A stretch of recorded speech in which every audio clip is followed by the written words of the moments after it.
بسم اللہ الرحمن الرحیم۔ D G I S P R صاحب کی جو آج کی پریس کانفرنس ہے اس نے پورے ملک کے اندر ایک زلزلہ برپا کر دیا ہے، اور انہوں نے بڑے ایسے الفاظ کا انتخاب کیا اپنی پریس کانفرنس میں کہ جن الفاظ کے بارے میں یہ کہہ سکتا ہوں کہ آج تک پاکستان کی تاریخ میں پاک فوج کی طرف سے، D G I S P R کی طرف سے، اس ادارے کی طرف سے کبھی ان الفاظ کا انتخاب نہیں کیا گیا، کسی سیاستدان کو ایسے ڈائریکٹ بات نہیں کی گئی ہے۔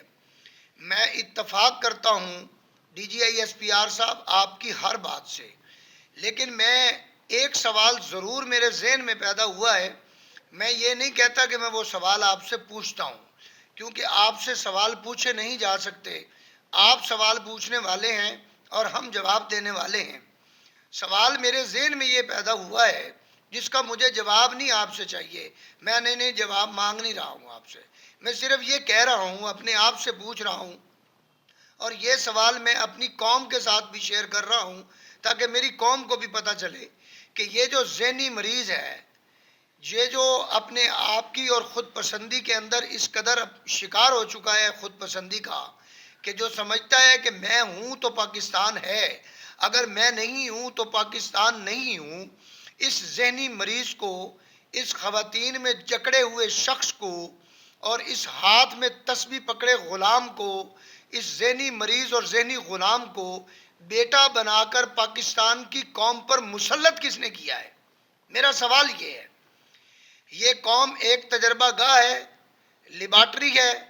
پاکستانی قوم کا مقدر یہی ہے کہ اس کے اوپر اس طرح کے تجربے کیے جائیں، وہ بعد میں کہا جائے کہ سائنسدان ہمارا نالائق نکل آیا ہے اور بم الٹا چل گیا ہے۔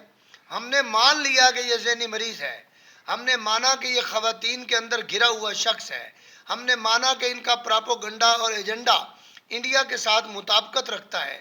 افغانستان اور انڈیا کے چینلز ان کے چینلز کو پروموٹ کرتے ہیں، ان کے ٹویٹس کو پروموٹ کرتے ہیں، یہ ان کے چینلوں پہ بیٹھ کر بغاوتیں کرتے ہیں۔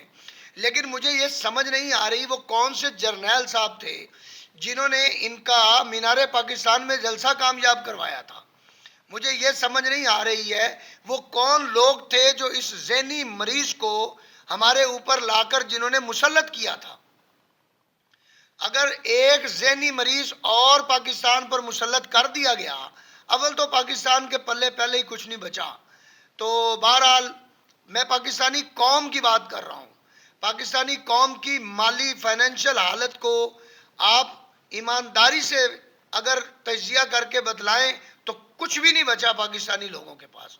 میں نے ایک شخص کو دیکھا جس نے کین کاٹ کر ہیلمٹ بنا کے رکھا ہوا تھا۔ متعدد افراد کو دیکھا جو 100 روپے کے کھانے اور روٹی اور ان چکروں سے لوگ باہر نہیں نکل سکتے ہیں۔ میں نے ایسے افراد بھی دیکھے ہیں جن کے گھر میں ایک ٹائم کا کھانا بھی نہیں پکتا ہے۔ اس سے کیا بڑھ کر بربادی ہوگی اس قوم کی؟ اس سے بڑھ کر کیا بربادی ہو سکتی ہے اس قوم کی؟ لیکن میں یہ کہہ رہا ہوں کہ خدا را آپ کو بھی یہ کہہ رہا ہوں کہ اگلی دفعہ کوئی ذہنی مریض ہمارے اوپر مسلط نہ کیجیے گا، آپ کی بڑی مہربانی ہوگی۔ اگر جس شخص کو ہمارے اوپر مسلط کرنا ہو اس کا ذہنی ٹیسٹ کروا کے پھر مسلط کیجیے گا۔ اگر آپ میری اس بات سے اتفاق کرتے ہیں اسے شیئر کریں۔